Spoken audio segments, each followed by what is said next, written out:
Welcome to Casa Academy Chapter 8, Part 2, where we will cover property rights, estates, and tenancies.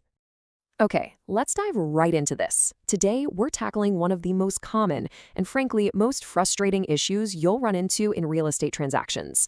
Picture this. You just bought your absolute dream home. You get the keys, you walk in the front door, and you realize that gorgeous custom dining room chandelier you completely fell in love with is gone. There's literally just bare wires hanging from the ceiling.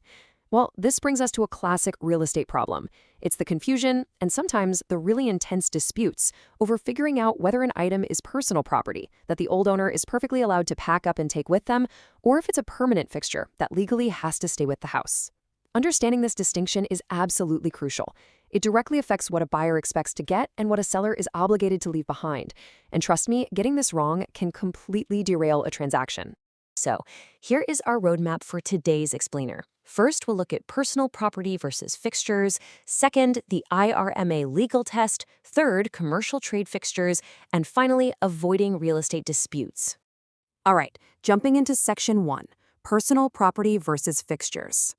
Let's break down the actual difference between the two. The core difference here really just comes down to what an owner can toss into the back of a moving truck versus what legally belongs to the house itself. Let's look at a super simple example. Say a homeowner goes out, buys a brand new ceiling fan, and just leaves it sitting in its box in the bedroom closet. In that state, the fan is still personal property. They are completely free to take it when they move. You see, personal property is generally not included in a real estate sale unless the contract explicitly says so. But what happens when that exact same fan gets wired and screwed into the ceiling? The very moment it gets attached, its legal status changes entirely. It's now a fixture. It's considered part of the real property, and it absolutely has to remain with the home. Fencing gives us another really fantastic, clear-cut example. Imagine a big stack of wooden fencing panels and posts gets delivered, and they're just sitting there, stored in the garage. Those materials, still personal property.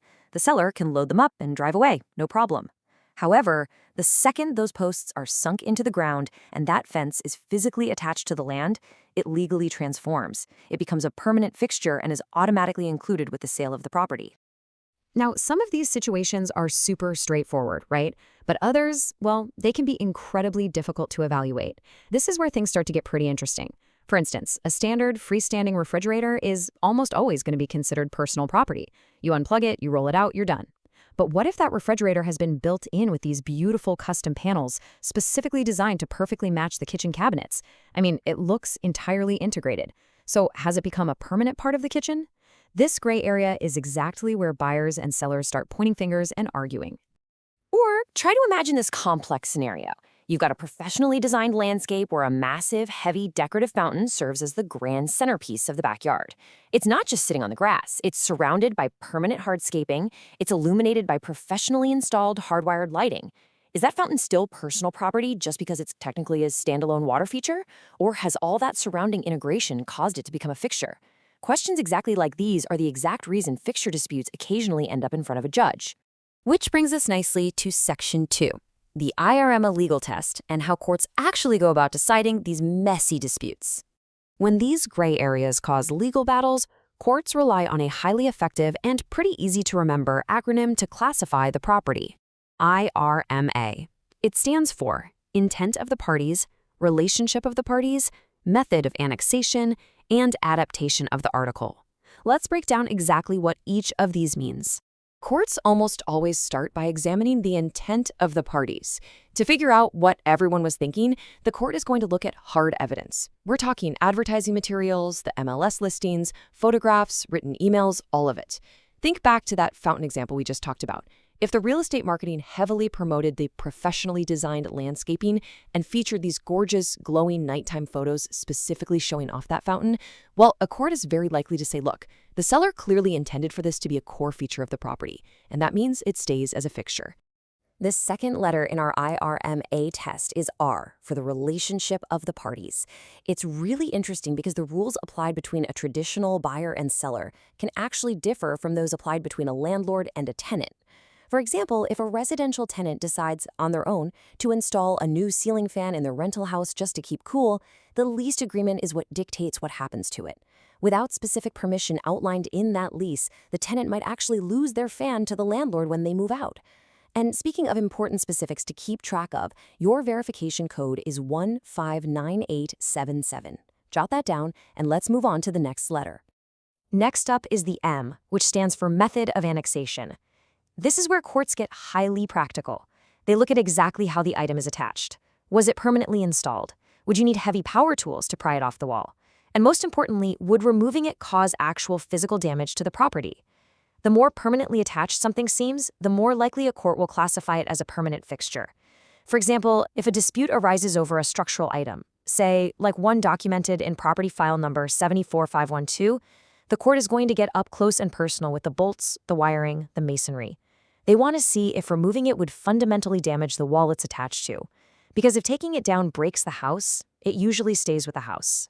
And that leads us to our final letter, A, for adaptation of the article. Here, courts are looking at how the item contributes to the property's intended use. If an item is absolutely essential for another improvement to even function, it might be considered a fixture even if it looks like you could easily remove it. Pool equipment is the classic textbook example here. A heavy pool pump might literally just be sitting on a concrete pad. It's technically unattached, no screws, no bolts. But that pump is fundamentally necessary for the pool to actually operate as a pool, right? Because it's so highly adapted to the property's use, courts almost always consider that pool pump to be a fixture, part of the real property. All right, let's shift gears a bit. Section 3, commercial trade fixtures, because there's a big commercial exception to these rules. In the world of commercial real estate, there's a massive exception to everything we've literally just spent time discussing. It revolves around something called a trade fixture. A trade fixture is personal property that is installed by a commercial tenant specifically so they can conduct their business. Unlike fixtures in a residential home, trade fixtures are generally not considered part of the real property at all. Let's see how this actually plays out in the real world. Picture a commercial tenant who rents out a retail space to open up a brand new beauty salon. To run that business, they have to install a ton of stuff. Specialized plumbing for the wash sinks, massive heavy mirrors mounted to the walls, built-in cabinetry and styling stations that are literally bolted down to the floor.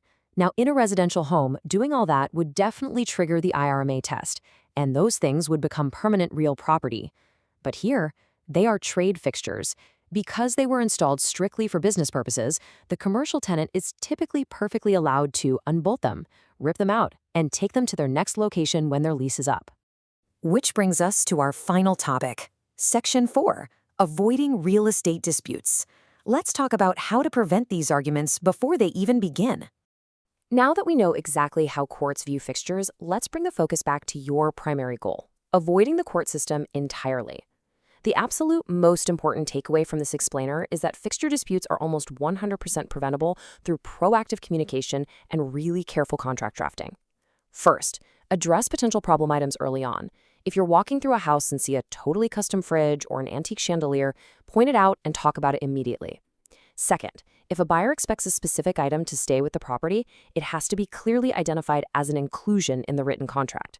And third, on the flip side, if a seller plans to dig up their grandmother's antique rose bushes or unscrew that custom ceiling fan and take it with them, that expectation must be explicitly documented as an exclusion in the contract.